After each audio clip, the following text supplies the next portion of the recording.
donc ravi de recevoir tout le monde pour cette troisième conférence du cycle de Cap vers l'entraide. Alors, je rappelle quand même que c'est une opération bénévole, donc on est tous confinés à la maison, nos accès à Internet ne sont donc pas professionnels, tout peut arriver, des coupures, on s'en excuse d'avance. Jusqu'à présent, tout s'est bien passé, il n'y a pas de raison que ça se passe mal aujourd'hui.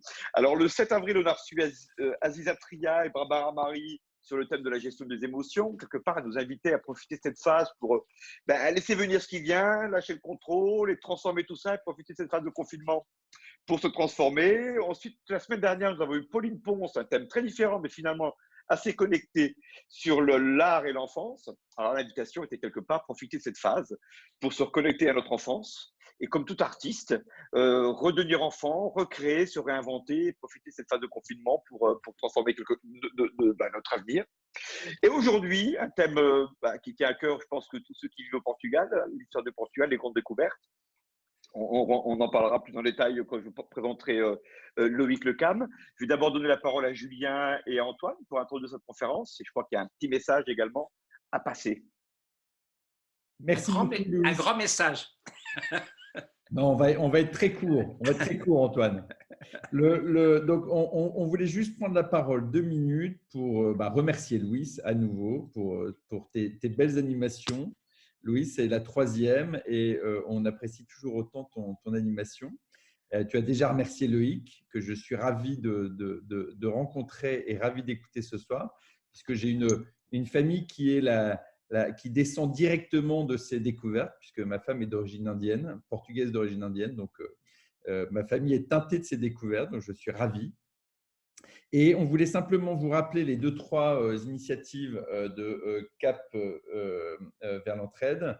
La première qui fonctionne très bien, vous êtes plus de 600 à suivre le fil d'actualité de Jennifer, qui continue et qui est alimenté tous les jours. Hier, nous avons eu un café d'entraide animé par Bernard Veil, très intéressant, un échange excellent avec un médecin français installé au Portugal qui a pu nous en dire un petit peu plus et nous faire comprendre, donner quelques clés de compréhension sur la crise sanitaire que l'on vit aujourd'hui.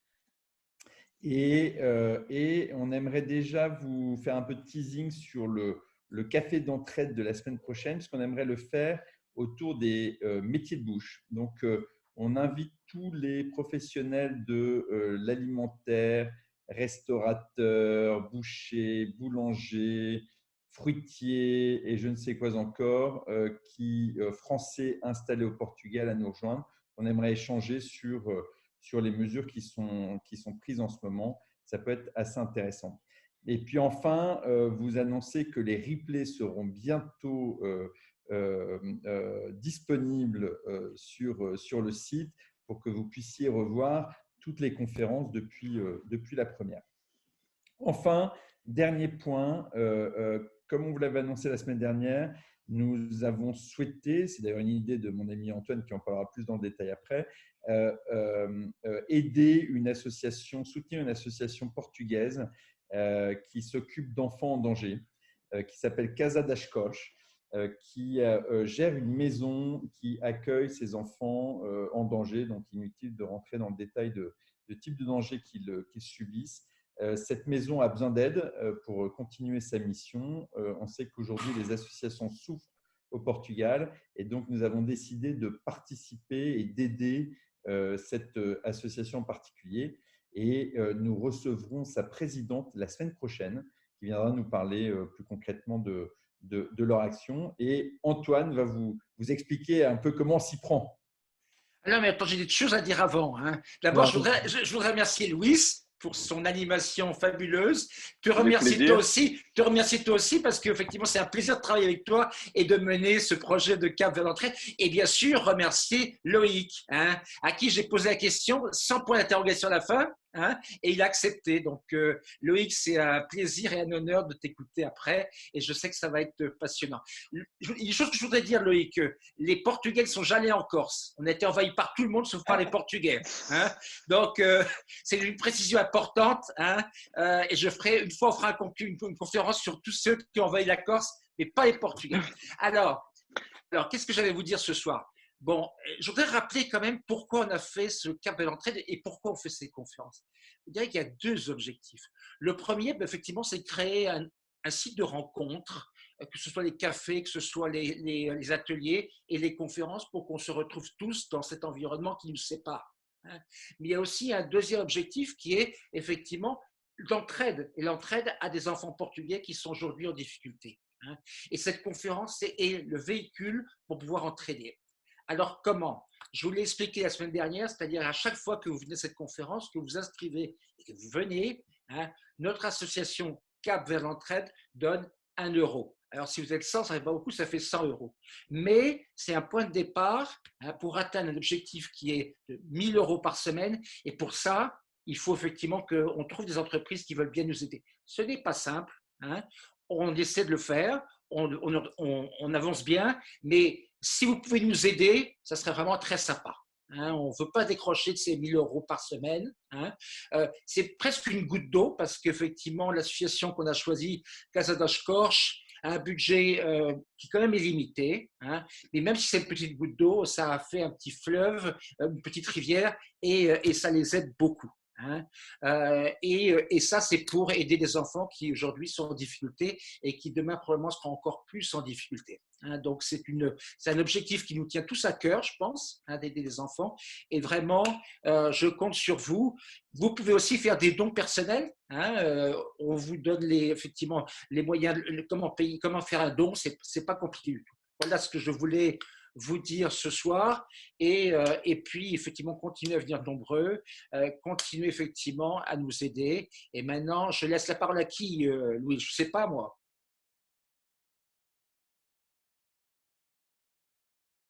Je vais présenter Loïc. Exactement. Voilà. Merci, Merci à vous. Je vous mets en conférence. salle, Julien et Antoine. Et pour l'instant, 58 euros pour Casa dos Corches. 62, 62, absolument. 62 si nous, avec nous quatre. Avec nous quatre. Merci, à tout à l'heure. Je vous mets en salle. Ok, super. Merci, Louis.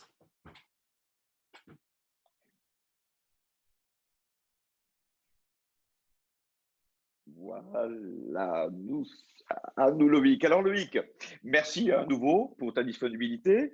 Alors tu as un parcours éclectique. Bon, d'abord dirigeant d'entreprise, je ne vais pas la citer, une entreprise que tout le monde connaît parce que tout le monde a besoin de photocopier des documents depuis de nombreuses années sur une grosse filiale, la filiale française, pour ne pas la citer. Tu vis au Portugal depuis de nombreuses années, tu es retraité, passionné du Portugal, membre associé de la Société d'Histoire et de l'Indépendance du Portugal et membre fondateur de l'Institut Fernão Mendes Pinto, que tu as créé avec plusieurs universitaires portugais, parce qu'apparemment tu es passionné d'une période particulière, 1415-1421, une période durant laquelle le Portugal n'a cessé de s'effondrer et de se relever. Alors, on se demande si ça a cessé depuis, ou en tout cas, ça semble continuer. On espère que le Portugal réussira à continuer à faire la même chose. Alors, en préparant la rencontre, Fernão Mendes Pinto, je ne connaissais pas, alors que c'est un aventurier hyper intéressant. Peut-être avant de démarrer sur la thématique, est-ce qu'il faut nous parler un peu de cette fondation et de ce personnage particulier, ce qu'on appellera aujourd'hui un évadé fiscal, comme on en parlait hier. Voilà, comme on en parlait hier. Eh bien, écoute, merci Louis pour cette présentation. Quelques mots simplement pour dire en effet qu'Antoine m'a appelé il y a quelques jours pour me proposer de faire une petite conférence sur l'histoire du Portugal. On a choisi les grandes découvertes, qui est une période intéressante de cette histoire. Il m'a expliqué pourquoi nous la faisions pour cette belle association Cap vers l'entraide. Et ce qui est important pour moi aussi, il m'a garanti qu'il n'y avait aucune connotation politique, car autrement je n'aurais pas pu l'accepter dans ce cadre, ne faisant pas de politique moi-même. Parfait, les choses sont dites. Merci Loïc. Mais l'objectif de l'association étant un bel objectif, je suis ravi qu'Antoine m'ait proposé d'y participer. Alors pour revenir sur cet institut Fernão Mendes Pinto que nous avons monté en effet avec quelques universitaires portugais, Fernão Mendes Pinto en fait était un aventurier portugais qui est parti vivre pendant une vingtaine d'années, 22 ans exactement, au début du XVIe siècle, dans les pays d'Asie qui n'étaient pas contrôlés par la couronne portugaise. Alors, pourquoi y avait-il des pays d'Asie qui n'étaient pas contrôlés par la couronne portugaise? Vous allez le comprendre. C'est que, en fait, lorsque les Portugais ont ouvert la route de l'Inde, eh bien, ils ont évidemment fait naître un commerce très important. Et puis, le royaume, hein, comme le font aujourd'hui les États, eh bien, il se prenait entre 20 et 25% sur tout le business qui était réalisé à cette époque. C'est moins qu'aujourd'hui. Hein, c'est moins qu'aujourd'hui. C'est peut-être plus raisonnable, je ne sais pas.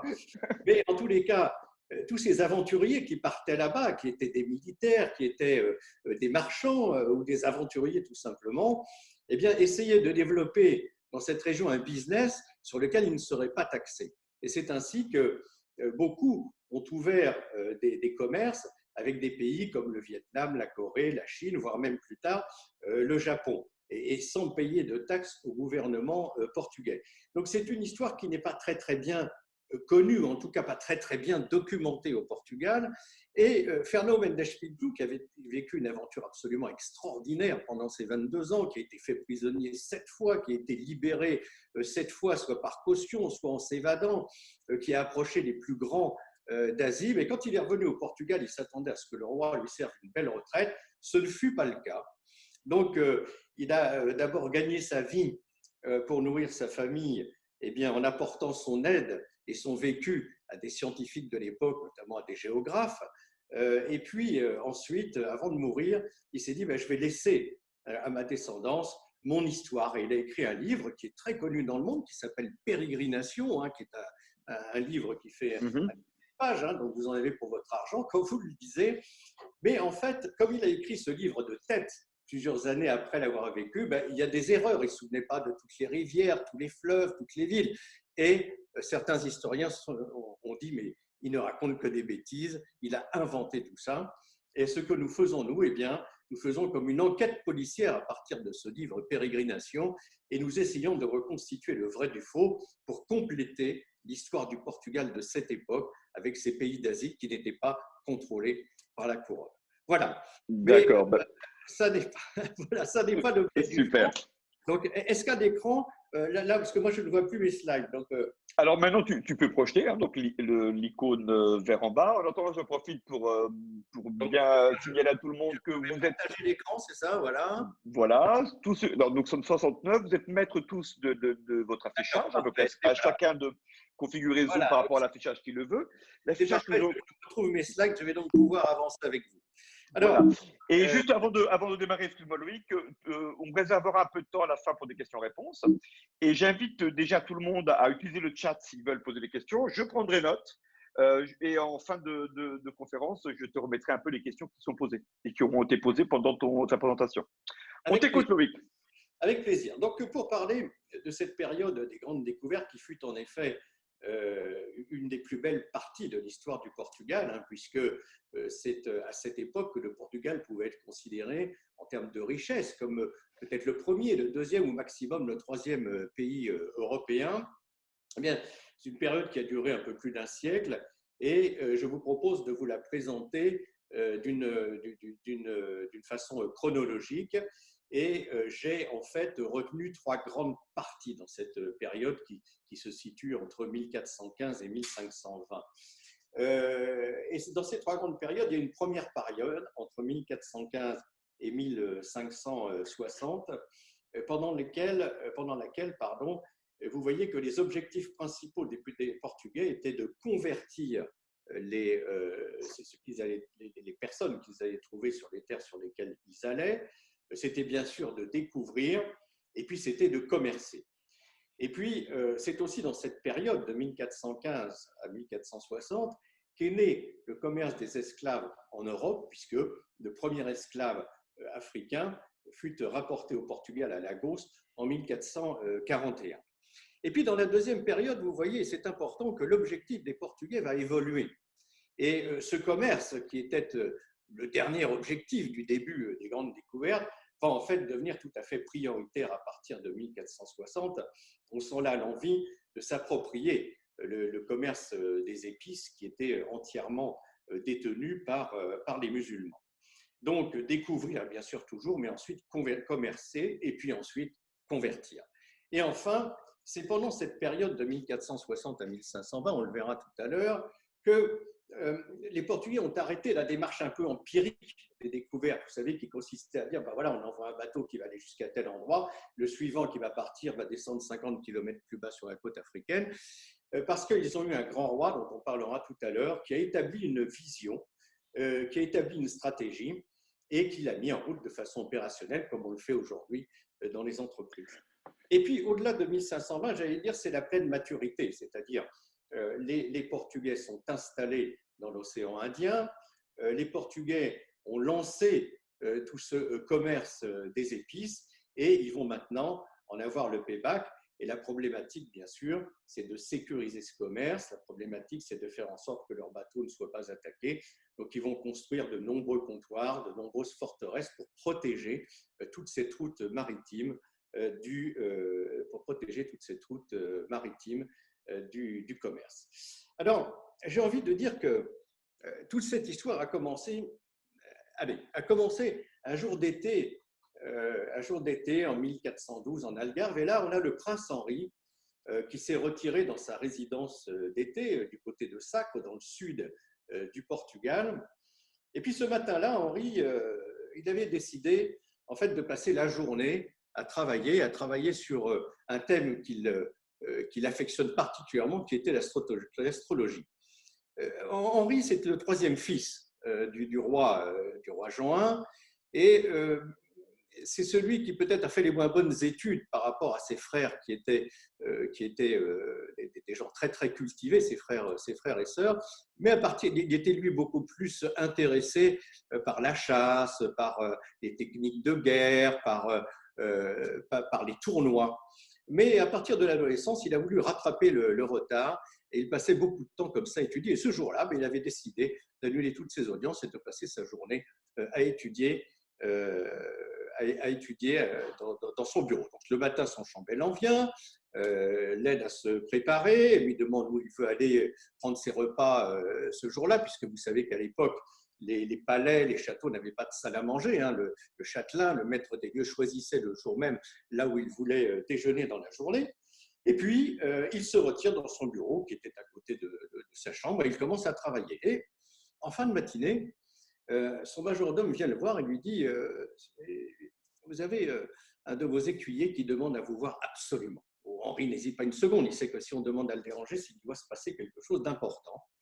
Il le fait rentrer et l'écuyer lui apprend qu'un bateau qu'ils attendaient, qui était en fait rempli d'épices et de produits qui venaient d'Orient, eh bien, avait été piraté. Là, Henri, qui était plutôt d'un naturel calme, se fâche et se dit, mais c'est de pire en pire. C'est-à-dire qu'en fait, il faut comprendre que les bateaux étaient de plus en plus piratés par les Maures, bien sûr, par les musulmans. Et non seulement ils pirataient les bateaux, mais en plus, ils n'hésitaient pas à débarquer en terre portugaise pour commettre des rapts de Portugais et les revendre ensuite sur le marché aux esclaves blancs à Alger. Donc il savait, puisque ça voulait dire d'avoir un bateau qui était piraté, parce que non seulement il perdait le bateau, la cargaison, mais en plus il allait falloir derrière discuter, négocier pour pouvoir, en payant les rançons, récupérer, si possible, une partie en tous les cas de l'équipage des bateaux. Et puis, bon, le temps se passe et quelques semaines plus tard, eh bien, je vais dire d'abord quelques mots sur Henri. Alors, Henri, tout le monde le connaît, pardonnez-moi, Henri, tout le monde le connaît, mais vous le connaissez peut-être plutôt sous le nom d'Henri le Navigateur.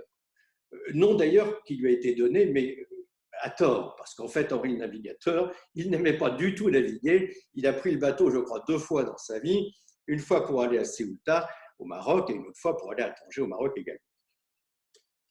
Donc, Henri, par contre, c'est lui qui a porté la responsabilité, qui avait la responsabilité des grandes découvertes. C'est lui qui les a initiées, c'est lui qui les a organisées, et c'est lui qui les a financées. On le verra tout à l'heure. C'était un homme qui était doté de grandes qualités, un homme qui avait d'abord beaucoup de mémoire, donc qui retenait bien ce qu'il disait, ce qu'il entendait. C'était aussi un homme qui avait une certaine autorité, qui savait fédérer autour de lui, qui était quelqu'un de très positif. Il avait de nombreux titres comme ces gens-là à l'époque. Et puis sachez, à titre anecdotique, qu'on lui doit le nom de Belém, car quelques années plus tard, après 1412, il a fait construire au Restelo un ermitage qu'il a dédié à Notre-Dame de Bethléem. Et Belém, le quartier de Belém, c'est tout simplement la contraction de Bethléem. Et c'est sur cet ermitage que plus tard, le roi Manuel I allait construire ce que nous connaissons tous maintenant à Lisbonne, c'est-à-dire le monastère de Géronimos. Alors, je vous disais que quelques semaines plus tard, après ce drame du piratage d'un bateau, un écuyer arrive de Lisbonne et porte au prince Henri une convocation de son père. Henri était convoqué en fait au palais de Sintra, où généralement c'était la résidence d'été de la famille royale à l'époque. Et par contre, lorsque on lui demande mais pour quelle raison suis-je convoqué à cette réunion, eh bien l'écuyer n'en savait strictement rien. Donc au jour et à l'heure dite, eh bien Henri arrive à Sintra. Un majordome le reçoit, l'emmène en silence dans une des grandes salles qui existe toujours, d'ailleurs, du rez-de-chaussée à Sintra. Et là, il voit que tous les meubles avaient été retirés. Il ne restait qu'une grande table au milieu de la pièce et 5 chaises. Et sur 2 des chaises, il retrouve 2 de ses frères. Son frère aîné, Duarte, qui deviendra roi à la suite de Jean Ier, du père, et puis le second frère, Dom Pedro, qui était là, qui attendait. Et ils se regardent tous les 3 et aucun ne savait pourquoi ils avaient été convoqués. Le père arrive enfin avec un air très mystérieux, les salue et fait rentrer dans cette salle un homme, 2 visiteurs.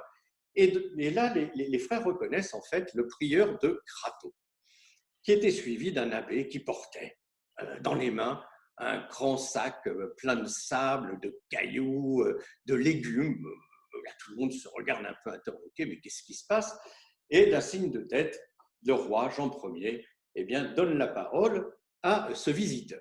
Et ce visiteur leur explique, eh bien voilà, je suis parti sur ordre de votre père, je suis parti voir la reine de Sicile, qui est maintenant veuve, pour lui proposer de vous épouser, Pedro, dit-elle au 2e frère de Henri. Mais elle l'a refusé parce que elle est reine de Sicile, elle voulait épouser le premier, l'aîné, pour devenir également reine du Portugal. Mais en réalité, dit-il, c'est pas pour ça que votre père m'a envoyé en voyage, ça n'était pas l'objectif principal. L'objectif principal, c'était de revenir, de simuler une avarie sur le bateau pour pouvoir aller espionner Ceuta.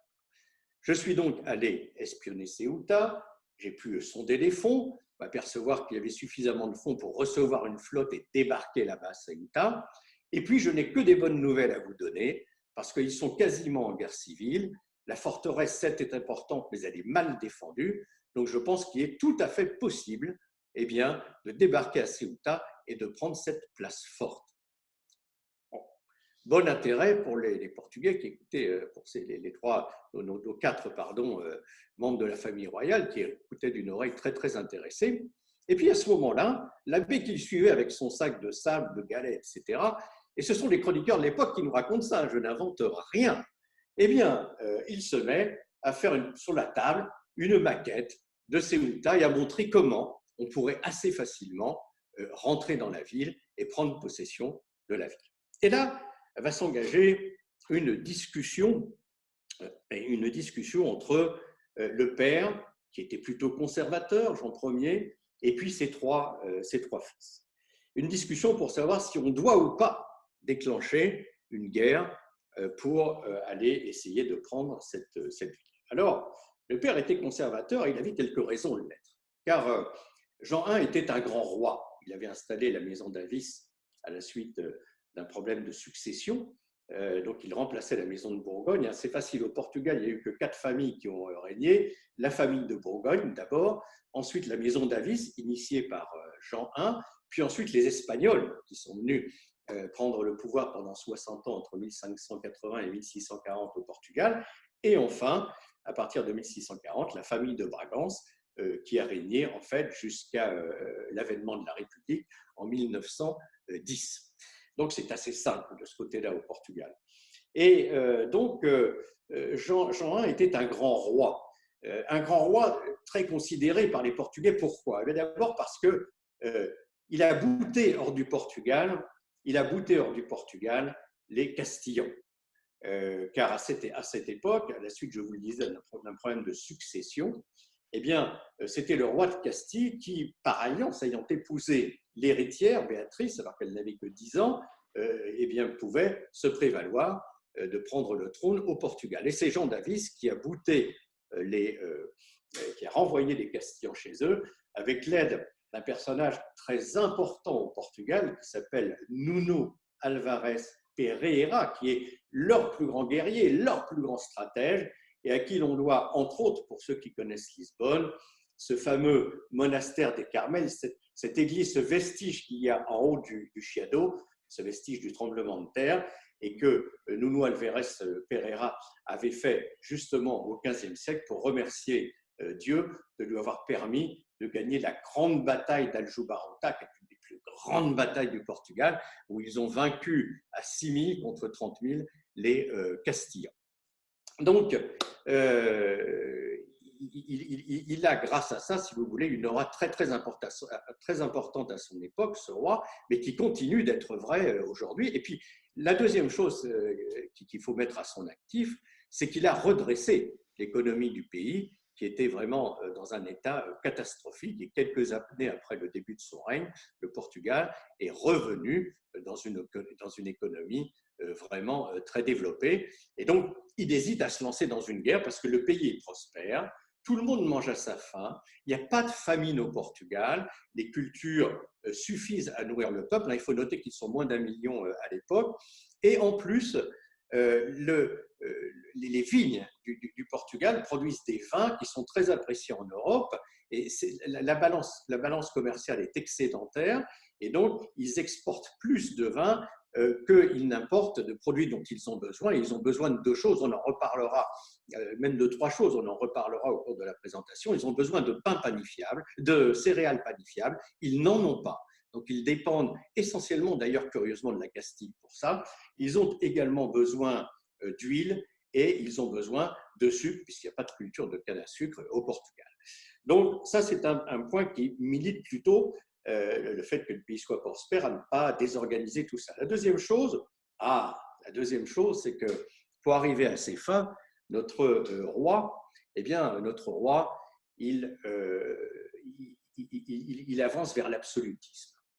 Il recentralise les choses, il avance vers l'absolutisme, il veut contrôler beaucoup de choses dans son royaume, et donc il ne veut pas réunir les Cortes.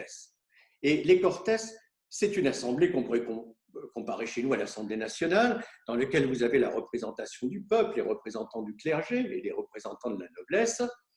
Et en fait, ils ont peu de pouvoir, mais ils ont un pouvoir important. C'est que lorsque le roi veut lever des impôts, il est obligé d'obtenir l'accord des Cortes.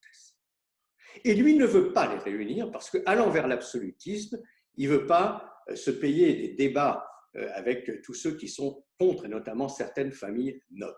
Donc, demander de l'argent, il n'en a pas envie.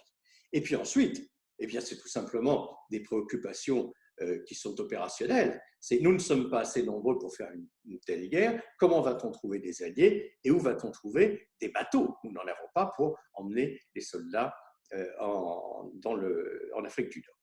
Et puis, il y a des éléments qui militent plus, dont certains vont vous étonner. Le premier, d'abord, c'est un élément économique. Car figurez-vous que les Européens apprécient de plus en plus les épices.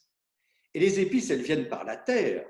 Et chaque fois que les épices, durant le voyage, traversent un pays, un royaume, une place dirigée par un gouverneur ou je ne sais quoi, ils payent des impôts, puis ça arrive au Caire, ça va à Alexandrie, d'Alexandrie ça part en Italie, à Venise, et de Venise c'est distribué sur l'Europe. Et quand ça arrive dans l'assiette du consommateur, sachez qu'à l'époque, un grain de pois vaut le même prix qu'un grain d'or, que son poids en or. Donc c'est très très cher. Et les marchands musulmans n'acceptent pas d'être payés avec autre chose que de l'or. Ils n'acceptent pas le troc, ils n'acceptent pas les pièces qui sont en cuivre ou je ne sais quoi. Ils veulent être payés avec de l'or. Et ça crée des crises importantes au niveau des pays européens qui voient leur flux d'or partir vers l'Est qui sont obligés de faire des dévaluations et qui perdent la confiance des investisseurs. La deuxième raison, qui elle va vous surprendre, c'est que voilà, il a 3 fils qui ne sont pas chevaliers et généralement, comme nous ne sommes pas en temps de guerre, quand on n'est pas en temps de guerre, on va adouber les chevaliers à la suite de tournois. Quand on est en temps de guerre, on les adoube parce qu'ils ont fait de belles actions à la guerre. Alors il se dit quand même que ça aurait plus de gueule que d'adouber ses fils à la suite d'une bataille qui pourrait être remportée. La troisième chose qui va vous paraître encore plus étonnante, c'est que lorsqu'il a bouté les Castillans en dehors de son pays, eh bien, il a fait la guerre. Ayant fait la guerre, il a du sang chrétien sur les mains. Et ses confesseurs, ses conseillers religieux lui disent « Ah, ça serait pas mal quand même si vous équilibreriez au moment du jugement final, là, quand vous allez arriver devant Dieu, si vous voulez le paradis, il ne faut peut-être pas qu'il y ait que du sang chrétien sur vos mains, il faut peut-être aussi compenser qu'il y ait du sang des infidèles. » Donc, vous voyez, c'est étonnant, mais c'était vraiment des choses auxquelles il croyait à l'époque. Et puis, les enfants, les fils, rajoutent plusieurs choses. Il y a d'abord l'aspect symbolique de Ceuta, puisque c'est de là qu'est parti Tariq en 711, quand il a envahi l'Europe du Sud. Ensuite, eh bien, ça fait 20 ans que le Portugal n'est pas en guerre. Vous savez qu'à l'époque, dans tous les pays d'ailleurs, le peuple travaillait, le clergé priait, et la noblesse était là pour faire la guerre. Et quand la noblesse n'était pas occupée à faire la guerre, elle était occupée à comploter. Donc il fallait l'occuper et le roi voyait d'un bon œil que de les envoyer s'occuper à l'étranger. Le troisième point, on en a parlé tout à l'heure, cette piraterie terrible. Ils venaient même jusqu'à Lisbonne, dans l'estuaire du Tage. Bon, eh bien, là, une fois qu'ils auront pris Ceuta, bien sûr, ça va diminuer de façon considérable cette piraterie et ça leur permettra de reprendre le contrôle de cette zone autour du détroit de Gibraltar. Ils vont cesser de payer ce tribut d'ancrage car les bateaux chrétiens, lorsqu'ils arrivaient dans le port de Ceuta, même si c'était pour faire du commerce, étaient taxés d'un tribut d'ancrage qui était absolument inacceptable. Et enfin, sur un plan politique, la Castille ayant des vues sur les Canaries, ça permettait de rééquilibrer un petit peu la puissance entre la Castille et le Portugal.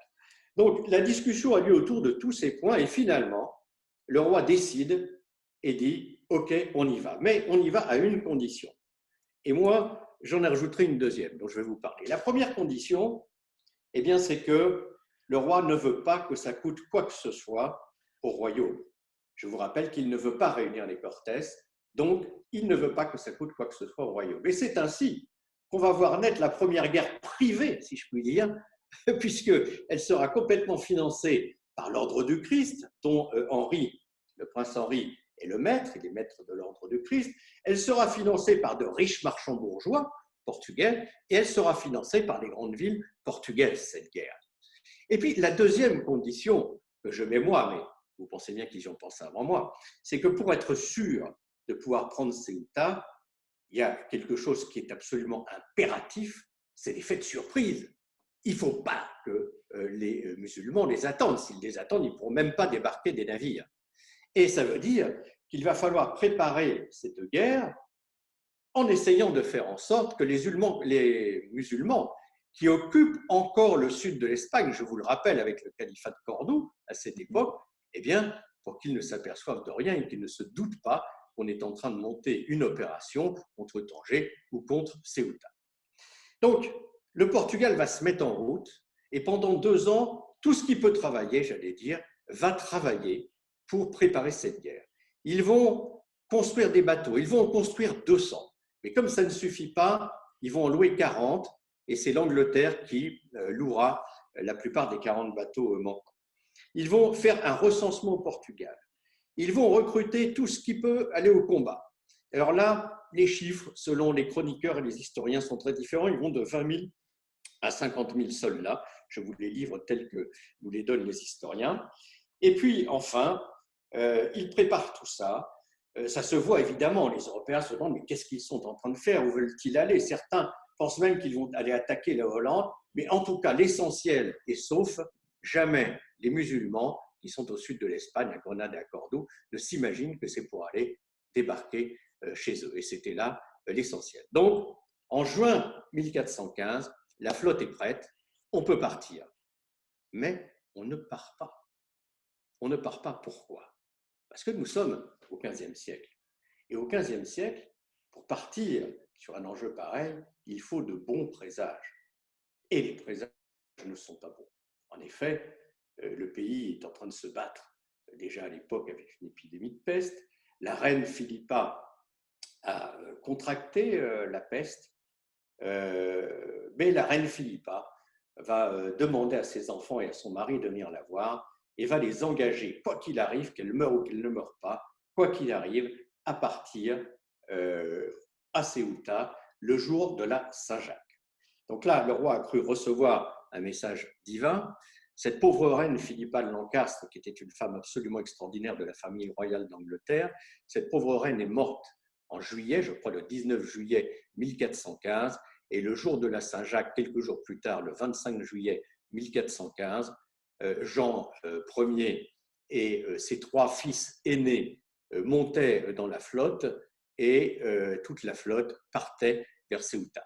Ils avaient volontairement laissé leurs 2 autres fils, les 2 derniers, Jean et Fernando, parce que le roi partant et les 3 frères aînés partant, il fallait bien entendu qu'au cas où ils ne reviennent pas, la dynastie puisse se perpétuer. Et c'était justement le rôle de ces 2 fils qui sont restés au Portugal à ce moment-là. Et ils vont arriver devant Ceuta, et là je dirais, il n'y a pas d'histoire à raconter. Il n'y a pas d'histoire à raconter, car lorsqu'ils débarquent le 21 août à Ceuta, c'est l'effet de surprise. Ils sont bien en prise toujours à une petite guerre civile. Ils prennent la ville en tenaille et en l'espace de quelques heures, Ceuta va tomber. Alors, qu'est-ce que nous pouvons tirer comme épilogue de cette affaire? Sachez d'abord que lorsqu'ils sont partis à Ceuta, ils se disaient quand même, on va récupérer une partie du trafic qui nous vient de l'Inde, parce que Ceuta était une des villes qui recevait justement ces caravanes et qui redistribuait ensuite vers Venise, qui revendait vers Venise tous ces épices, ces tors, ces pierres précieuses, etc. Et ils se disaient, on va récupérer au moins cette partie du trafic. Mais vous pensez bien que les musulmans, quand ils ont vu que la ville devenait chrétienne, ils ont tout simplement détourné le trafic sur d'autres villes, et essentiellement sur Tanger. Donc de ce point de vue-là, pas grand intérêt. Par contre, ils ont trouvé à l'intérieur de la ville beaucoup de richesses qu'ils ont pris, bien sûr, dont ils se sont emparés. D'abord parce que c'est comme ça qu'ils payaient leurs soldats et les alliés qui étaient venus les aider. Donc, ils ont pillé en règle la ville. Nos 3 princes ont été faits chevaliers. Et puis, ils sont repartis en laissant la gouvernance de la ville à un noble de l'époque, et ensuite c'est Henri d'ailleurs Henri le navigateur qui prendra la gouvernance de Ceuta, et ils sont repartis. En fait, retenez que Ceuta est devenu finalement plus un centre de coûts qu'une opportunité financière, parce que comme le business ne venait plus à Ceuta et qu'il fallait néanmoins en l'occupant dépenser bien sûr de l'argent pour entretenir les Portugais qui occupaient cette ville. Ça n'a pas été une bonne opération de ce côté-là. Mais il y a quand même eu des points positifs qui allaient justement induire la suite des grandes découvertes. D'abord, c'est que nos amis portugais de l'époque ont compris comment se déroulaient, quelles étaient les routes qui étaient empruntées pour le marché de l'or, d'une part, et quelles étaient les routes qui étaient empruntées par les caravanes qui ramenaient les épices, qui ramenaient les pierres précieuses, qui ramenaient les soies de l'Orient. Donc ça, c'est un premier point, car il n'en avait aucune idée. Le deuxième point, qui est également, je pense, très important, c'est qu'il y a eu un transfert de connaissances entre les savants, entre guillemets, portugais et les savants musulmans. Et les Portugais ont appris beaucoup de choses en géographie, ont appris beaucoup de choses sur la navigation, ont appris beaucoup de choses sur les instruments de la navigation. Et tout ça, finalement, a été de nature à les amener à réfléchir, mais pourquoi est-ce qu'on s'arrêterait là? Pourquoi est-ce qu'on ne continuerait pas? Donc, ils y ont réfléchi. Et réfléchissant, quelles sont les raisons, en plus de celles dont on a parlé tout à l'heure, qui allaient les inciter à se lancer dans ces expéditions? La première, c'était d'abord l'impossibilité de se développer autrement. Car n'oubliez pas que le Portugal, la seule frontière qu'elle a qu'elle est, pardon, c'est avec l'Espagne, donc à l'époque avec l'Espagne et le califat musulman. Et sachez également que les frontières en fait du Portugal ont été dessinées à la fin de la Conquista au XIVe siècle, de la Reconquista au XIVe siècle, et que ce sont les plus vieilles frontières du monde. C'est ça, elles n'ont jamais bougé depuis 7 ou 8 siècles. Ce sont les plus anciennes frontières. Donc, pas question de se développer par la terre, l'issue était donc par la mer. Deuxièmement, je vous le disais tout à l'heure, il y avait un déficit important de céréales panifiables, ce qui veut dire que le Portugal, comme aujourd'hui l'Europe dépend de la Chine pour les masques, eh bien à l'époque, le Portugal dépendait de la même façon de la Castille et d'autres pays étrangers pour son approvisionnement en céréales panifiables. Et ça, évidemment, le gouvernement portugais voulait sortir de cette situation de dépendance. Et il en était de même pour le sucre, qui était à l'époque très cher et qui était beaucoup moins utilisé qu'il n'est utilisé aujourd'hui. La troisième raison, c'est que la voie est libre. La voie est libre. N'oubliez pas que l'Angleterre et la France sont empêtrées dans la guerre de 100 ans. Hein. En 1415, on perd la bataille d'Azincourt en France. Jeanne d'Arc n'interviendra qu'en 1428. Ça n'est qu'en 1423, à la bataille de Castillon, que nous bouterons les Anglais à l'extérieur de la France. Donc ils ont la paix. Ils ont la paix du côté des Anglais, ils ont la paix du côté des Français. L'Espagne est bien occupée à essayer de terminer sa reconquista avec les musulmans. L'Italie est une multitude de petits royaumes qui ne sont pas encore fédérés. Bref, on va pouvoir les laisser faire ce qu'ils ont envie de faire tranquillement. Et puis, le quatrième point qu'il faut souligner, c'est qu'à cette époque-là, ils ont des hommes d'exception. Hein. Pendant tout ce siècle dont on va parler, ce sont des navigateurs extraordinaires. Ils ont des rois.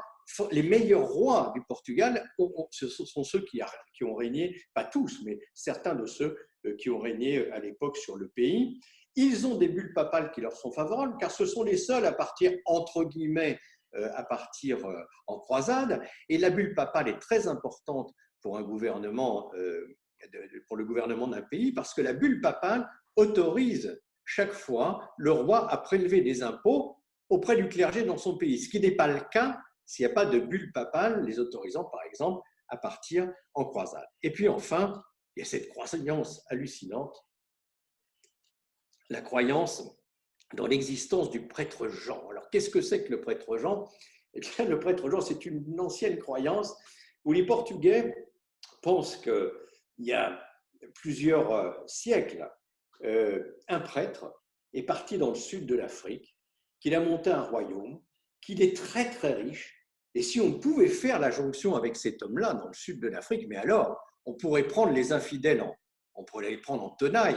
Nous, depuis le nord du pays, le royaume du prêtre Jean depuis le sud, bref, ça serait une alliance absolument extraordinaire, et on va croire en l'existence du prêtre Jean au Portugal, mais jusqu'au XVIe siècle. Et avec le sébastianisme, on peut même dire jusqu'au XIXe siècle. Mais c'est une autre histoire dont on ne parlera pas aujourd'hui. Et donc, nos Portugais vont partir sur les grandes découvertes, sous la houlette, comme je vous le disais tout à l'heure, d'Henri le Navigateur, qui va donc organiser ça, qui va le financer. Et ils vont commencer, comme nous le voyons ici, ils vont commencer par Madère. Alors, pourquoi Madère? Ils vont commencer en fait par cette île qu'ils connaissaient. Ce n'est pas une découverte, Madère, elle était connue par les pêcheurs qui allaient pêcher dans ces zones-là, mais elle n'était pas habitée. Donc, l'idée était d'aller la découvrir complètement et puis d'aller l'occuper. C'est ce qu'ils ont fait. Et il se trouve, et je crois que ça a été aussi très structurant pour la suite, que Madère a été une success story. C'est-à-dire, ils y sont allés, l'ont occupé à partir de 1419, et quand ils l'ont occupé, eh bien, ils ont planté des vignes, et il s'est trouvé que le Madère a tout de suite plu en Europe, et qu'ils ont pu vendre aux pays européens énormément, enfin toute leur culture, énormément de Madère. Ensuite, ils ont produit du miel, qui avait la réputation d'être le meilleur miel d'Europe. Ils ont planté de la canne à sucre, ce qui les libérait en partie de leur dépendance par rapport à d'autres pays pour le sucre, et ils ont planté des céréales, ce qui les aidait aussi, ce qui réduisait leur dépendance en matière de céréales panifiables. Et enfin, cerise sur le gâteau, le bois des forêts de Madère était un bois d'une excellente qualité, en tous les cas réputé pour avoir la meilleure qualité pour la fabrication des bateaux. Donc, voilà, la première île qu'ils vont occuper devient une success story, rapporte beaucoup d'argent, résout un certain nombre de leurs problèmes, ça les incite à continuer. Et ils vont continuer par les Açores ici, qui étaient plus ou moins connus. Tout n'était pas connu quand même parce qu'on est déjà assez loin du Portugal. Hein. On est, je crois, à un quart de la distance entre l'Europe et l'Amérique. Donc, on est quand même assez loin. Et les premières îles ont été découvertes un peu par hasard par des marins qui cherchaient à se réfugier à cause comment dirais-je, de tempêtes.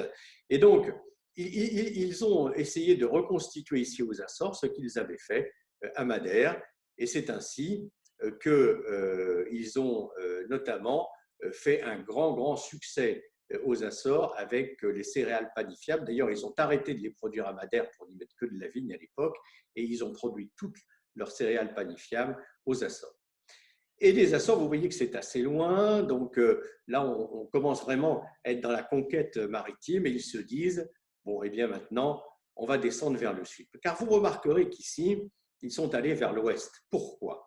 Eh bien parce que sachez que les vents dominants au Portugal sont des vents qui sont des vents du nord, donc qui poussent vers le sud comme ceci, mais pour remonter ensuite à Lisbonne, c'est très compliqué et les bateaux ne le permettent pas vraiment parce que ça veut dire que pour remonter, il faut tirer des bords, hein, si je puis dire, naviguer vent de travers, puis trouver ici des vents qui vont les repousser sur le Portugal, mais ça nécessite des navigations qui sont longues, donc des bateaux qui doivent pouvoir contenir plusieurs mois de vivres et d'eau, ce qui n'était pas encore le cas. Néanmoins, Henri le Navigateur décide d'aller vers le sud.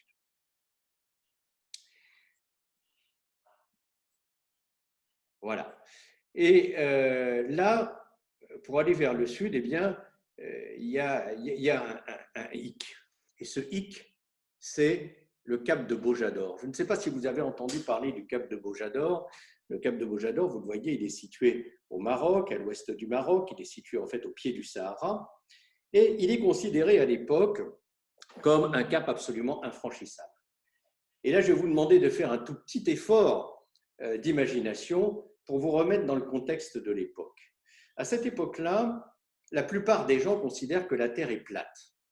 On sait, les gens qui ont été éduqués, qui ont reçu une formation, savent qu'elle est ronde, puisque Aristote l'avait proposé. Aristote l'avait proposé plutôt puisqu'il voyait les autres planètes rondes, et pourquoi la Terre ne serait pas ronde. Donc, c'était pour une question d'harmonie dans l'univers. Mais un siècle plus tard, c'est-à-dire au IIIe siècle avant Jésus-Christ déjà, Ératosthène, qui était le directeur de la bibliothèque d'Alexandrie, a démontré géométriquement que la Terre était ronde et a même proposé un calcul de son périmètre qu'il situait à l'époque, qu'il mesurait à l'époque à un peu plus de 40 000 km. Donc vous voyez qu'il n'était pas loin de la vérité. Mais dans le peuple, la Terre était plate. Et il se trouve que le bout de la Terre plate, eh bien, c'était précisément le cap de Bojador. J'allais même dire que la majorité des gens considéraient qu'au bout de l'horizon là-bas, eh bien, c'était le bout de la Terre. Et là, ils considéraient que s'ils passaient le cap de Bojador, ils allaient tomber en enfer, qu'ils allaient être face à des monstres, des poissons qui allaient avaler les bateaux, enfin, toutes ces sortes d'horreurs. C'était vraiment complètement dans la croyance du peuple et des marins. Donc, passer le cap de Bojador, non, c'était impossible. Et d'autant plus qu'ils avaient en partie quelques bonnes raisons de penser comme ça, car du cap de Bojador, pardonnez-moi, aucun bateau n'en était revenu. Certains avaient tenté d'y aller, mais aucun n'en était revenu. On va voir tout à l'heure pour quelles raisons. Et là, en 1433, eh bien, Henri le Navigateur convoque un de ses écuyers, qui s'appelait Gil Hens, et lui dit, voilà, je t'ai armé un bateau, et tu vas prendre ce bateau, et puis tu vas aller me passer le cap de Bojador. Bon. Gil Hens prend son équipage, une dizaine de marins, et puis il file vers le cap de Bojador. Mais arrivé devant, on est en 1433, arrivé devant, eh ben, il a peur et il fait demi-tour. Donc, il revient à Lagos. Je vous ai dit tout à l'heure qu'Henri le Navigateur était quelqu'un de très positif. Donc, il lui en tient pas rigueur plus que ça. Mais comme aussi, il est très opiniâtre, c'est ce que je vous disais tout à l'heure, l'année d'après, il le convoque, il l'invite à déjeuner et il lui dit à peu près, bon, Gil, est-ce que tu crois à toutes ces bêtises, là, à tous ces monstres? Et tu penses que c'est vrai, ça? Ah ben, là, le navigateur est un peu gêné. Il dit non, non, c'est pas possible. Bon, alors écoute, je t'ai réarmé un autre bateau et tu vas repartir. Et cette fois-ci, s'il te plaît, tu ne reviens qu'après avoir doublé le cap de Bojador. Et Gil Hens va partir. Il va doubler le cap de Bojador et il va revenir. Il sera fortement récompensé, il sera fait chevalier, etc. Mais surtout, il a vraiment décloisonné l'Europe. Car aucun marin en Europe ne passait ce cap. Il a décloisonné l'Europe et il a permis d'ouvrir la route à d'autres explorations le long de la côte africaine. Et en fait, pourquoi les bateaux ne revenaient pas? Mais tout simplement parce que le Sahara descendant dans la mer, il y avait des hauts fonds où les bateaux s'échouaient, ou bien des courants dans lesquels les bateaux se perdaient. Et comme je vous rappelle que le vent est un vent du nord, eh bien, une fois qu'ils étaient embringués dans ces mers-là, les bateaux de l'époque ne pouvaient plus s'en sortir, donc ils ne revenaient pas. Et ils chaviraient, ou alors je ne sais pas ce qu'ils faisaient, ils s'échouaient, mais en tout cas, les marins ne revenaient jamais. Et là, en fait, ce qu'a fait Gil Hens, tout simplement, il est allé au cap de Bojador, il l'a passé, ensuite il est revenu eh bien, en tirant des bords un peu plus larges que ce qu'avaient fait les autres.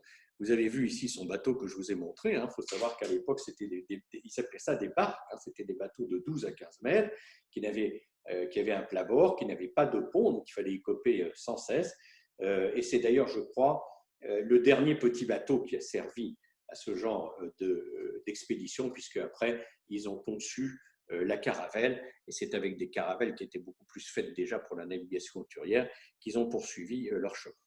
Donc là, Henri le Navigateur se pose bien sûr la question de continuer, car il se dit, mais moi maintenant, j'ai envie de savoir d'autres choses, j'ai envie de découvrir d'autres choses. Je veux notamment savoir jusqu'où va le pouvoir des infidèles, jusqu'où est-ce qu'ils contrôlent ces régions-là. Je veux savoir si dans ces régions se trouvent quelques princes chrétiens sur lesquels on pourrait s'appuyer pour attaquer les musulmans ou pour ouvrir un commerce. Je voudrais savoir s'il existe des ports sécurisés, des ports chrétiens sécurisés, où on pourrait développer également un trafic marchand. Donc, il va envoyer très régulièrement maintenant des navigateurs, il va envoyer des navigateurs qui vont aller de plus en plus loin, comme vous le voyez, vers le sud de l'Afrique. Donc, citons pour les découvertes les plus importantes celle de Rio de Oro, qui a été découverte par Antão Gonçalves en 1435. Rio de Oro, c'est un fleuve qui rentre ensuite dans l'Afrique et qui s'appelle d'Oro parce qu'ils ont trouvé quelques poussières d'or en 1435. Et puis, c'est aussi ici qu'est né le trafic d'esclaves, car figurez-vous qu'Antonio Gonçalves, quelques années plus tard, est retourné là où il avait découvert cet estuaire pour la pêche. Et puis au moment où il va reprendre sa route pour Lagos, il voit passer sur la plage un Maure qui était là avec son cheval et avec sa compagne. Cet homme était nu d'ailleurs, avec une flèche, il portait une sagaie. Et là, il se dit, mais pourquoi est-ce que je ne ramènerais pas cet homme à Lagos, non pas dans l'idée d'en faire un esclave, mais dans l'idée d'en faire un interprète. Et donc, ils descendent à 8 du bateau, 8 marins, et puis ils vont en fait chasser cet homme-là, qui se bat comme un diable, qui se défend comme un diable, mais qui, blessé, voyant le sang, s'est un peu affolé, et ils en ont donc profité pour prendre cet homme-là et sa compagne, les ramener à bord du bateau et retourner heureux sur le Portugal en se disant on va ramener un interprète à notre prince. Et sur la route maritime, ils vont croiser un autre grand marin qui s'appelle Nuno Tristão, qui est le découvreur du Cap Blanc ici, qui lui est déjà chevalier et qui découvre en ça, il dit mais pourquoi est-ce que tu te contenterais de deux prisonniers? Pourquoi est-ce qu'on n'irait pas en chasser plusieurs? Allez, je t'emmène. Et ils sont repartis sur la côte et ils ont fait une véritable chasse, si je puis dire, pour récupérer une vingtaine de prisonniers qui se sont partagés. Avec ça, Antão Gonçalves est remonté sur Lagos, tandis que Nuno Tristão, lui, avec ses 10 prisonniers, a continué son voyage, et c'est à l'occasion de ce voyage qu'il a découvert le Cap Blanc.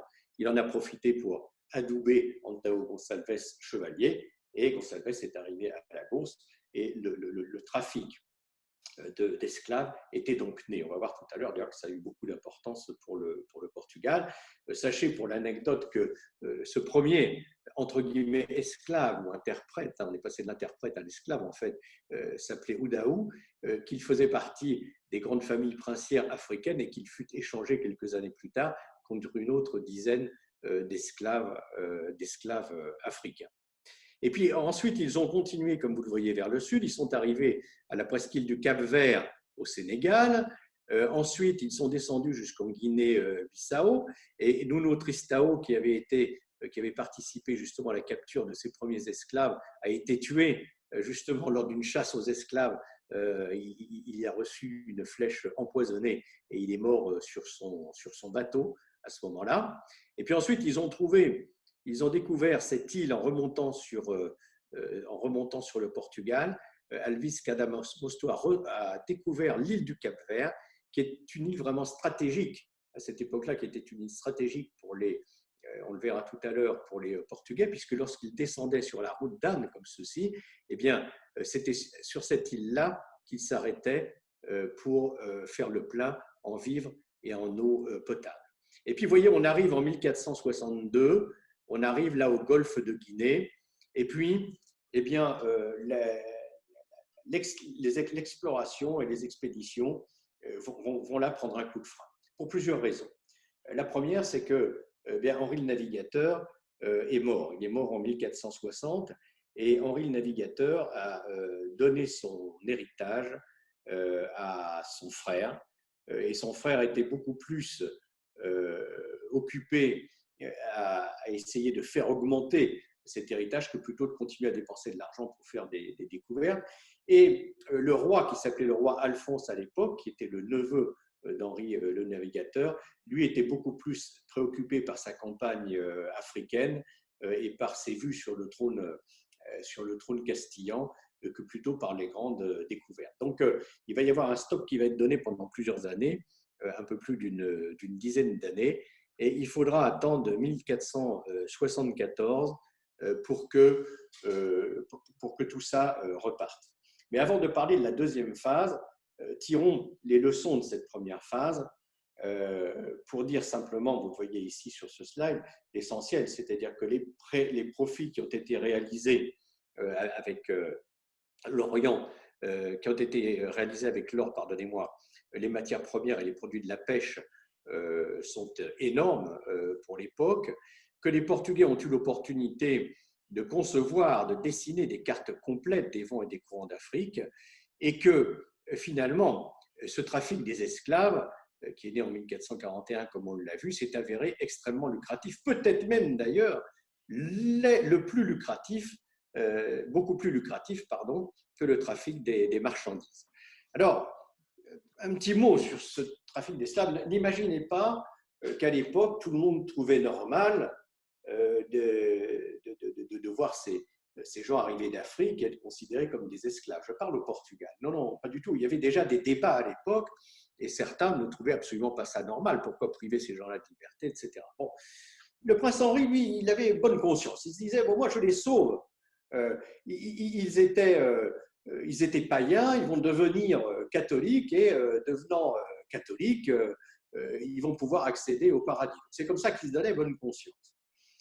Mais il faut aussi reconnaître que s'il y avait ce drame de la séparation lorsqu'ils arrivaient, les familles étaient séparées, mais il faut reconnaître qu'après, les Portugais traitaient convenablement leurs esclaves, c'est-à-dire ils étaient bien sûr convertis et donc apprenaient le catéchisme, ils étaient formés, ils allaient dans les écoles, les mariages, ils étaient souvent affranchis au bout d'un certain temps, les mariages interraciaux ne gênaient absolument personne, donc ils pouvaient épouser des Portugais sans aucun problème, et parfois, on a même vu d'ailleurs, des esclaves, entre guillemets, affranchis, qui recevaient une partie de l'héritage de leur maître. Donc, il y avait une considération quand même des hommes et des femmes africains et africaines qui étaient peut-être différentes de ce qu'on a connu dans d'autres pays, même d'ailleurs perpétrées par les Portugais, par exemple au Brésil.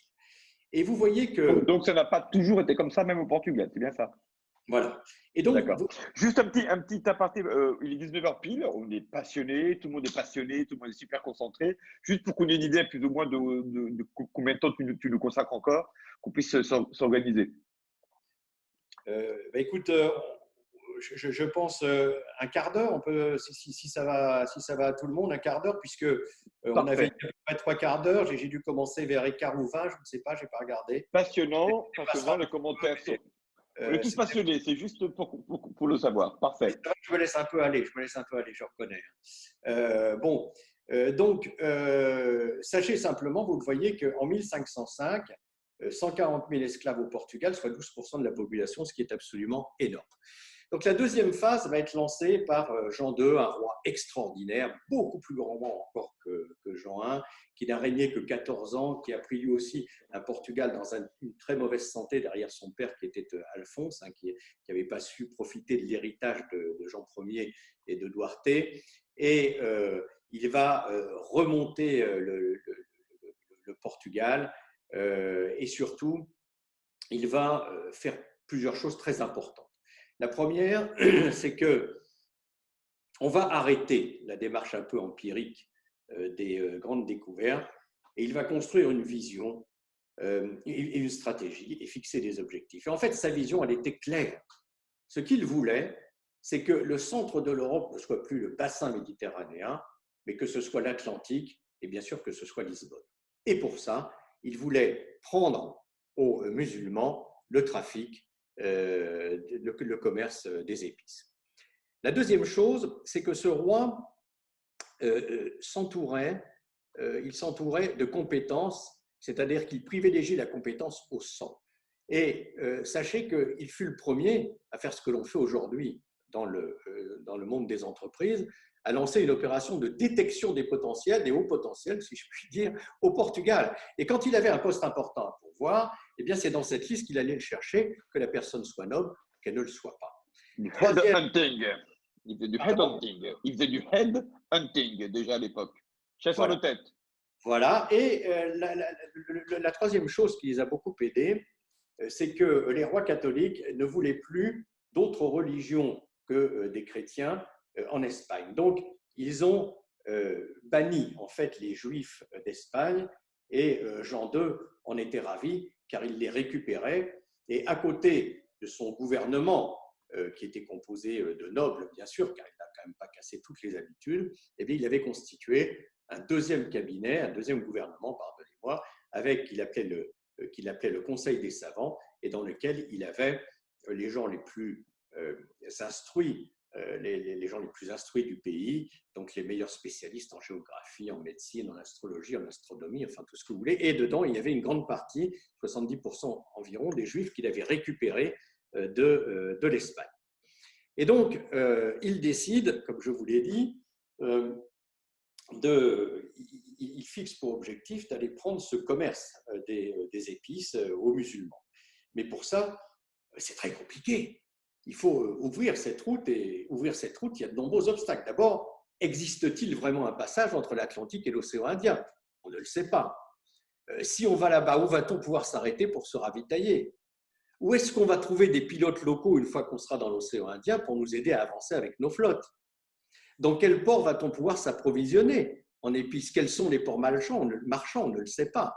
N'oubliez pas que tout est caché par les marchands musulmans qui ne donnent absolument aucune information et qui ferment leurs terres aux chrétiens. Quels sont les vents? Quelles sont les saisons? Quels sont les courants favorables? Quelle va être la concurrence musulmane une fois qu'on va rentrer dans l'océan Indien? Comment va-t-on résoudre ces problèmes liés à la navigation hauturière? Et à tout ça, il faut trouver des réponses. Et ils vont trouver une première réponse tout à fait particulière et intelligente. Et ils vont se dire, eh bien, il faut qu'on envoie quelqu'un par la terre et il faut qu'on envoie quelqu'un par la mer. Et ils vont donc, pour la terre, ils vont se dire, il faut qu'on trouve quelqu'un qui puisse s'immiscer dans les caravanes marchandes des Arabes, donc quelqu'un qui et un peu de faciès qui lui permettent de le faire, mais qui parle couramment l'arabe et qui va pouvoir espionner tout ce qui se passe et nous dire quelles sont les routes par lesquelles il passe. Et là, avec ses hauts potentiels, là, sa liste de potentiels, il va choisir un type qui s'appelle Pero de Covilla. Ils vont le prendre, le tester, lui faire quelques missions et surtout lui apprendre la géographie pour lui permettre de faire des cartes et de pouvoir les renvoyer ensuite au Portugal. Et puis, pour partir découvrir si oui ou non il y a un passage entre la Méditerranée et l'océan Indien, ils vont sélectionner Bartholomew Diaz. Et donc, on voit ici qu'en 1487, en vert, on voit que Pero de Covilla va donc partir de Lisbonne avec deux objectifs: indiquer quelle est la route maritime qu'il va falloir prendre pour les navires, et deuxièmement, rencontrer le prêtre Jean, enfin son descendant bien sûr, trouver où se trouve le prêtre Jean. Et donc, Pero de Covilla va partir, il navigue beaucoup d'ailleurs, il rejoint Barcelone en bateau, Naples en bateau, etc. Il arrive à l'île de Rhodes, qui est l'extrême est de la chrétienté. Là, on lui donne des vêtements de marchands arabes, on lui donne du miel, et c'est parti. Il traverse la Méditerranée pour arriver à Alexandrie, puis il va jusqu'au Caire, qui est interdit aux Européens, et il va pouvoir s'intégrer à une caravane de marchands musulmans. Il va suivre cette caravane, ils vont arriver à El Tor, à côté d'Aden, qui s'avère être un port de transit important. Et là, déjà, comment dirais-je, Marco Polo y était arrivé un siècle et demi plus tôt. Et Marco Polo, lui, quand il avait vu les bateaux qui étaient ici et qui traversaient l'océan Indien, vous savez, avec ces coques qui sont très basses, il avait eu peur, il a dit « Oula, ça ne peut pas traverser les mers, moi je ne monte pas là-dedans ». Et Marco Polo était parti, lui, il était remonté vers l'est pour aller jusqu'en Chine. Mais Pero de Covilla, lui, n'a pas eu peur.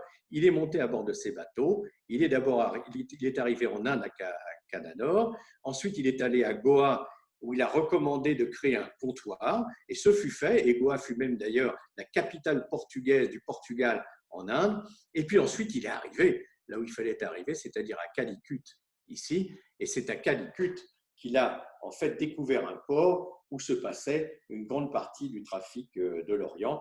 Et d'ailleurs, à titre anecdotique, sachez que les bateaux n'arrivaient pas à des quais, les bateaux s'échouaient, on remplissait les bateaux et ils repartaient avec la marée montante. C'est quand même étonnant.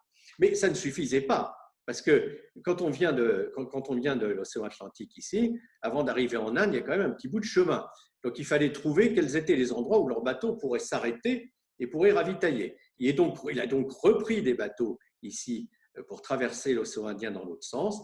Il est allé à Melindi, à Mombasa, à Mozambique, et il a pu comme ça tracer des cartes géographiques en disant celui qui va venir, le premier qui va passer ici pour ouvrir ce commerce, il faudra qu'il s'arrête dans ces ports-là. Et puis là, il est reparti sur le Caire pour donner ses cartes de géographie à un Portugais qui les a ramenées à Lisbonne, et il était content de rentrer chez lui, mais là, son interlocuteur portugais lui a dit « Attention, non, ta mission n'est pas finie, tu dois retourner pour trouver le prêtre Jean ». Il est donc redescendu à pied, tout ça se passe à pied, je précise, jusqu'en Abyssinie, l'Éthiopie actuelle, où il a rencontré en effet une communauté de chrétiens, mais on ne l'a jamais revu. On ne l'a jamais revu pendant 20 ou 25 ans. Et figurez-vous que le hasard a fait que 25 ans plus tard, des explorateurs portugais qui tournaient par ici l'ont rencontré, il s'était installé avec une famille, il avait des enfants et a refusé de rentrer sur Lisbonne. Et puis, Bartholomew Diaz, lui, est parti en bateau, bien sûr. Donc, on voit ici le chemin qu'il a parcouru. Je ne vais pas commenter tout ce chemin, je voudrais simplement qu'arrivés ici dans le sud de l'Afrique, ils sont tombés sur une tempête très très forte qui les a obligés à mettre à la cape. Ils sont donc descendus en dessous, au sud de l'Afrique comme ça. Et une dizaine de jours plus tard, lorsqu'ils sont remontés, eh bien, les marins ont eu la surprise de voir que la terre, en fait, était du côté bâbord du bateau. Ils se sont donc aperçus qu'ils avaient passé, en fait, le cap ici, qu'ils ont appelé le cap des tempêtes, puisque ça venait, c'est grâce au hasard d'une tempête qu'ils l'ont découvert. Bartholomew Diaz a voulu partir jusqu'en Inde, donc ils ont remonté un peu, puis là son équipage lui a dit non, ça fait déjà 1 an qu'on est parti, nous on veut rentrer à Lisbonne. Ils ont donc déposé ici à Padreo, qui a été retrouvé en 1928 et qui est aujourd'hui qui est aujourd'hui en Afrique du Sud, dans une université d'Afrique du Sud, et dont on a une réplique à la Société de géographie de Lisbonne, que je vous invite tous à aller visiter quand vous êtes à Lisbonne ou quand vous passerez par Lisbonne. Il est donc remonté avec sa caravelle, il est remonté jusqu'à Lisbonne, et voilà, voilà la caravelle de Bartholomew Dias, et le roi savait maintenant, et son conseil de savants et son gouvernement savaient, mais c'était tenu secret bien entendu, qu'il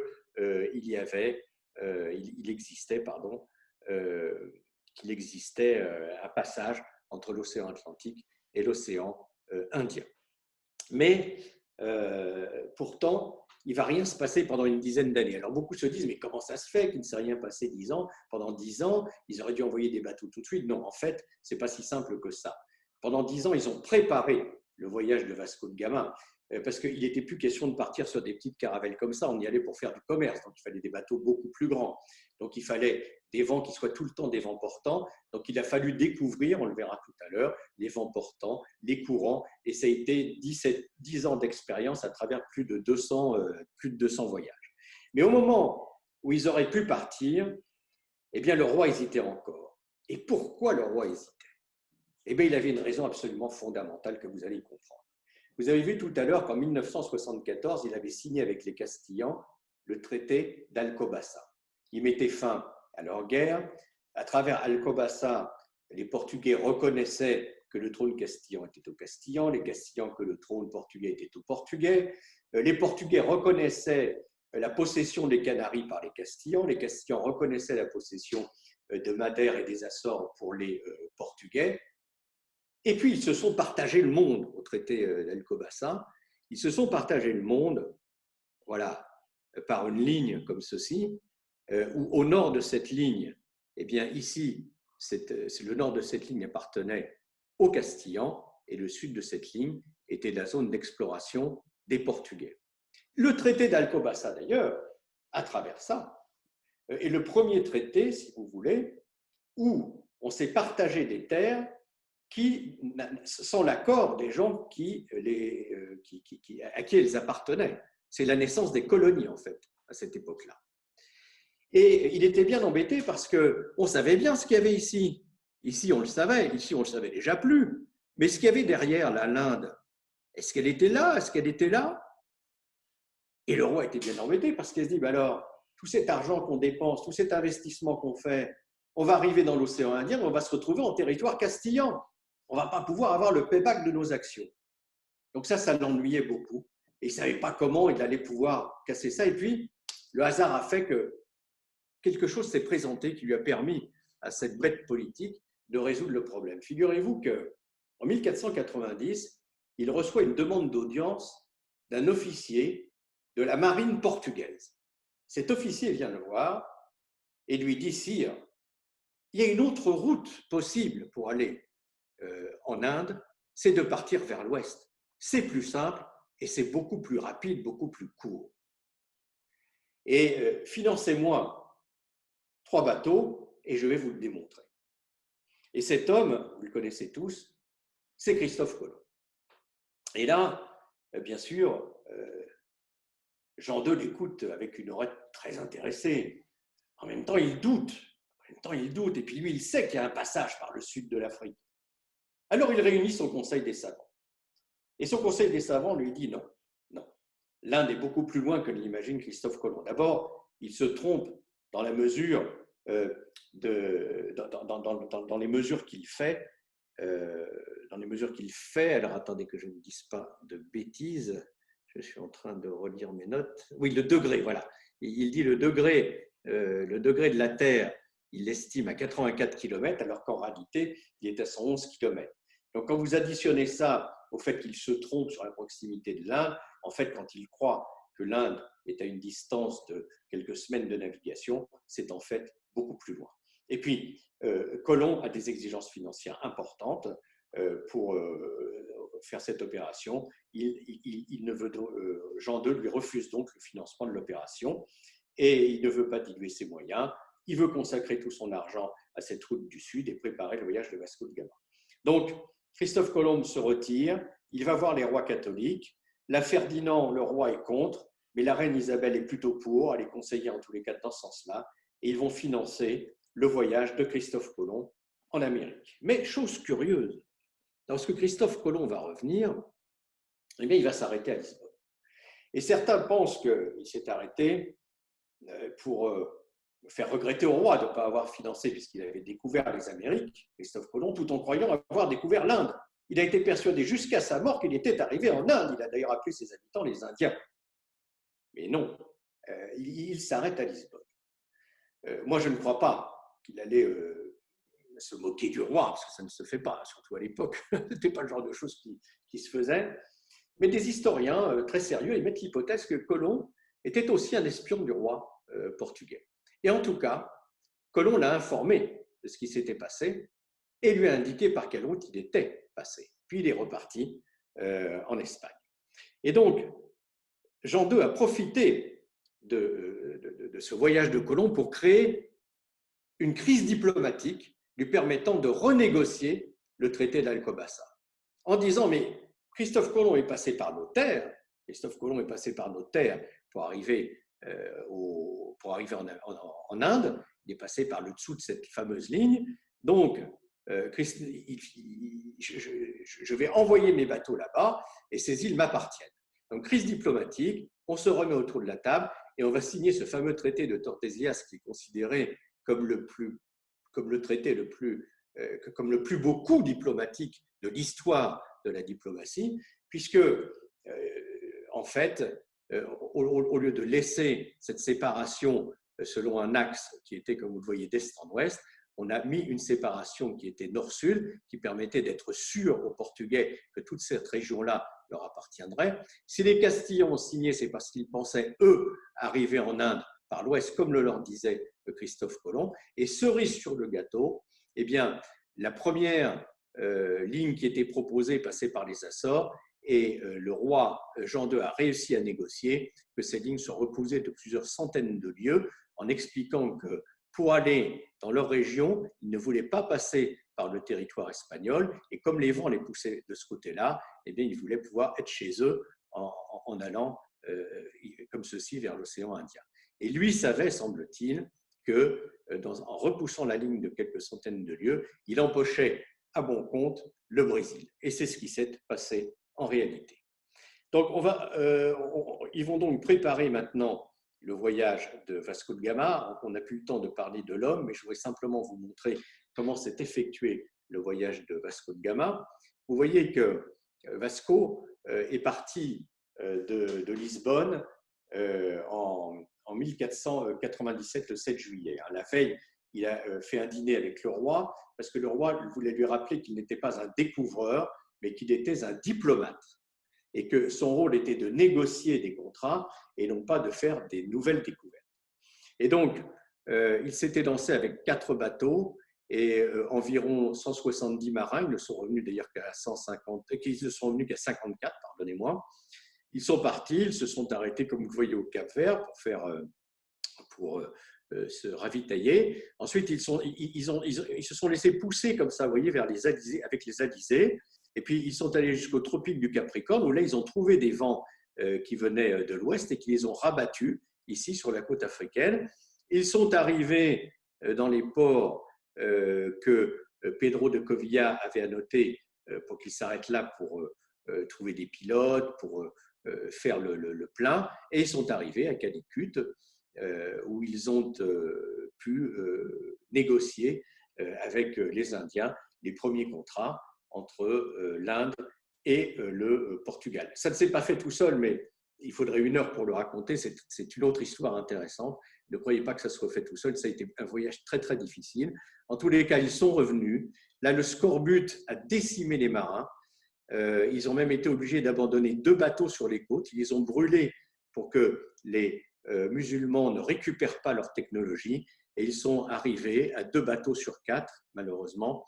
Ils sont remontés par les Açores, comme vous voyez, et là, ils ont été repoussés vers le Portugal. Ça a été évidemment une grande success story, et malgré les pertes, etc., eh bien, ils ont constaté que le profit était de 6 fois le coût de l'opération. Donc, le roi, absolument enchanté, a dit « Je renvoie tout de suite quelqu'un d'autre ». Ils ont envoyé Pedro Alvarez Cabral, qui lui a repris la même route, mais il s'est laissé un peu filer un peu plus vers l'ouest, et il a donc découvert le Brésil, si je puis dire, mais qui était déjà connu, mais pour des raisons de traité, les Portugais ne pouvaient pas l'annoncer trop tôt. Il fallait qu'ils attendent au moins 3 ans après la signature de Tordesillas pour l'annoncer. Et il a repris le même chemin et ils sont revenus. Il est parti à 14 bateaux et il n'y a que 7 qui sont revenus parce que malheureusement, ils ont rencontré un typhon du côté de l'île Sainte-Hélène.